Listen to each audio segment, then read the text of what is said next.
औरत का मकाम वो है जहाँ से जिंदगी शुरू होती है। जिसने औरत को समझा उसने रब की सिनात को पहचाना। औरत एक दरसगाह है, अगर वो अच्छी हो तो नस्लें कामयाब होती हैं। औरत की इज्जत में मर्द की गैरत छिपी है। नबी करीम ने फरमाया, तुम में सबसे बेहतर वो है जो अपनी बीवी से बेहतर सलूक करे। औरत को कमज़ोर न समझो, उसकी आंखों में दुआ और बद्दाह छिपी है। औरत के बगैर दुनिया का कोई निज़ाम मुकम्मल नहीं होता। औरत अगर माँ हो तो जन्नत उसके कदमों में होती है। औरत अगर बीवी हो तो शौहर की आधी दीन की मुहाफ़िज़ होती है।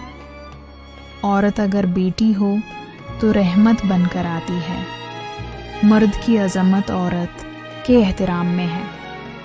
औरत का मकाम सिर्फ घर तक महदूद नहीं, बल्कि वो नस्लों की रहनुमा है। जिस माशरे में औरत महफूज हो वहाँ तरक्की यकीनी है। औरत को इज्जत दी जाए तो वो ख़ानदान को बिखरने से बचाती है। औरत एक चिराग की मानंद है जो मोहब्बत से जलता है।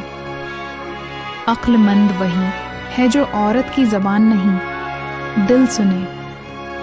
औरत को गाली देना खुद अपनी इज्जत को रौंदना है। औरत का मकाम वही है जो इस्लाम ने दिया, सबसे आली, सबसे पाकीज़ा। औरत को पढ़ाओ, वो पूरा ख़ानदान संवार देगी। औरत जब सब्र करती है तो फरिश्ते उस पर सलाम भेजते हैं।